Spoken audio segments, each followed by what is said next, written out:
Et alors, je vous ai expliqué, pour pouvoir se connaître, il faut aller vibrer en unisson avec cette étincelle, avec cet esprit. Alors, comme la science qui disait, mais l'âme, qu'est-ce que c'est l'âme? Mais qu'est-ce que c'est l'âme? C'est une sécrétion du cerveau, comme la bile sécrète, comme le foie sécrète la bile. Maintenant, ils commencent un petit peu à étudier l'âme et l'esprit, et ils s'aperçoivent que c'est un monde inconnu, vaste, immense, et ils sont souvent perplexes, déformés, et ils ont même honte d'avoir prêché des choses stupides dans le passé. Mais espérons, d'ici quelques temps encore, quelques années, le monde entier sera éclairé. Oui, sur la réalité, sur la vérité, parce que jusqu'à présent, et maintenant, dans cette page, il est dit que rien n'existe de concret, de formé, sans qu'il soit déjà formé par des forces invisibles. Et c'est ça la réalité. Alors, ils ne savent pas que la pensée, l'esprit, les sentiments, qui sont invisibles, impalpables, et même, on ne peut pas même les détecter par des appareils, malgré qu'on a tâche de découvrir des appareils très avancés, ils n'arrivent pas, et voilà que les pensées, les sentiments, au bout de quelque temps, ils se concrétisent.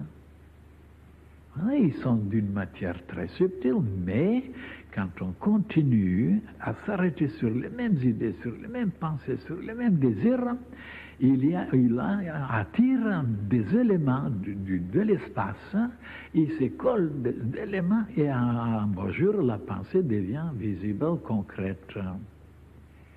Et oui, mes chers frères et sœurs. Alors c'est de savoir ça, de croire ça, de connaître ça, ça donne les possibilités inouïes pour l'être humain de pouvoir améliorer les choses, harmoniser les choses, amplifier les choses, embellir les choses, purifier les choses, immortaliser les choses.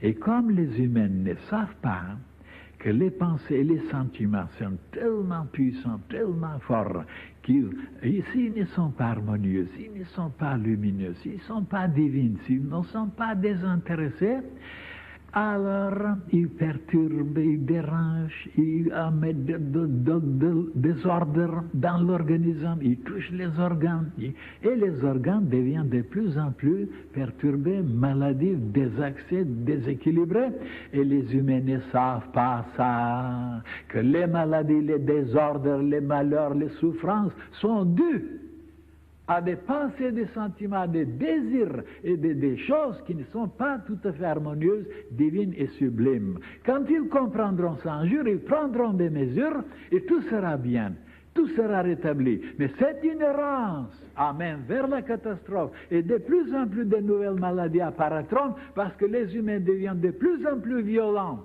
de plus en plus fous, détraqués, alors anormaux. Et voilà comment l'humanité disparaîtra s'il n'y a pas cette lumière qui vient éclairer les humains. Vous ne me croyez pas, mais c'est la pure vérité.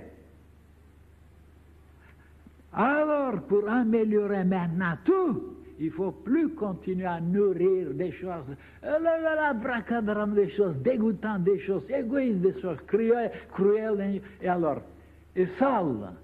Il faut maintenant comprendre, alors diriger les pensées, les sentiments, les désirs vers un haut idéal, en sachant qu'un beau jour, cet haut idéal se réalise, devient palpable. Tout le monde sera obligé de le voir, de le toucher presque. Et voilà l'ignorance humaine qui amène tous les malheurs, les guerres et les dévastations. Et même les pensées, les sentiments, j'ai expliqué dans le passé, qui agissent même sur les forces cosmiques, sur les choses de la nature, les tempêtes, les ouragans, les inondations, les malheurs, les catastrophes, voilà, les éruptions. Et même, je vous ai dit que les pensées des humains qui sont maintenant tellement cacophoniques, tellement désordonnées, déclencheront les forces hostiles de la nature, et alors il y aura des choses indescriptibles. Et on ne croit pas à ces choses-là. On croit seulement quand un malheur vous frappe. Ah, on commence à réfléchir. Et jusqu'à là, on ne croit à rien. On croit seulement à son pauvre petit cibolo, qui est tellement limité, tellement aveugle, tellement abruti. On croit, on le protège, on le nourrit, et sans accepter qu'il y a des gens sur la terre qui connaissent, qu'ils sont allés très loin. Et moi, je rencontrais des gens comme ça, en voyageant dans le monde entier. Alors, donc, dans cette page, et c'est simple, c'est enfantin, c'est clair, les choses qui sont physiques, qui sont matérielles, déjà avant ils étaient, comme regardez par exemple l'enfant, l'enfant. Eh bien, on n'a pas compris encore maintenant la procédure, comment l'enfant se forme. Tout d'abord, qu'est-ce que c'était tout d'abord?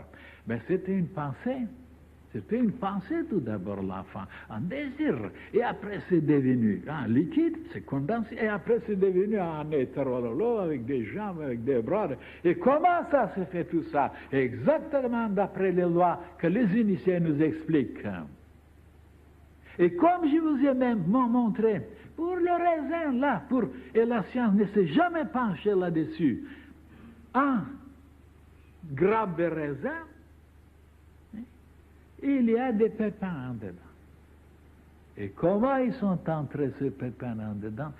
Quand les tuyauteries du cèpe, elles sont tellement petites, tellement minuscules. Comment il est passé par là?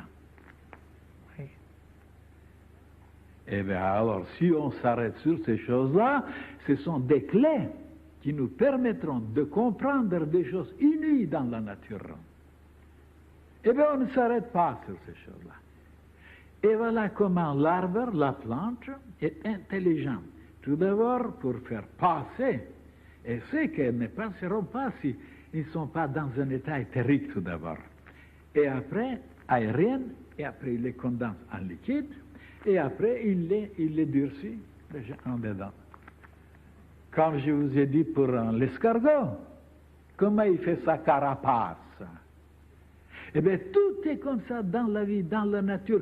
Tout parle comment les choses, tout d'abord, sont invisibles, impalpables, subtiles, comme les nuages, par exemple. Les nuages qui se forment, et après, ils disparaissent. Donc,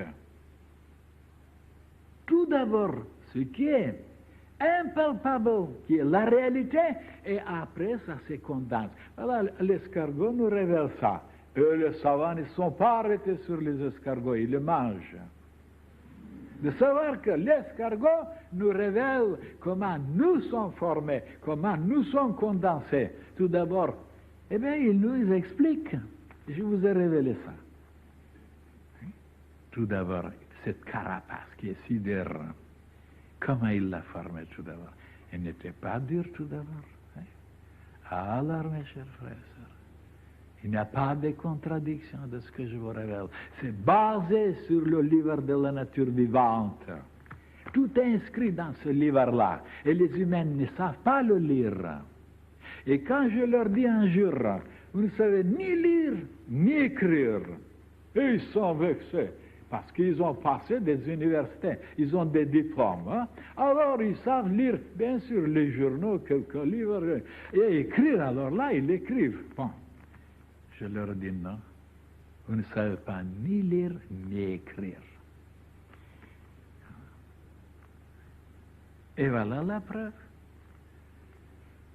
Ils lisent les stupidités humaines qu'on écrit, des imbécilités, des choses mensongères, ils savent les lire. Mais ce que l'intelligence cosmique a écrit dans ce livre qui est immortel, que personne ne peut le détruire, ils ne savent pas lire. Et après, écrire, ils savent écrire des gribouillis et ils ne savent pas écrire. Pourquoi? Parce qu'avec leur stylo, il y a de l'encre en dedans, ils écrivent dans un livre, il y a 4 pages,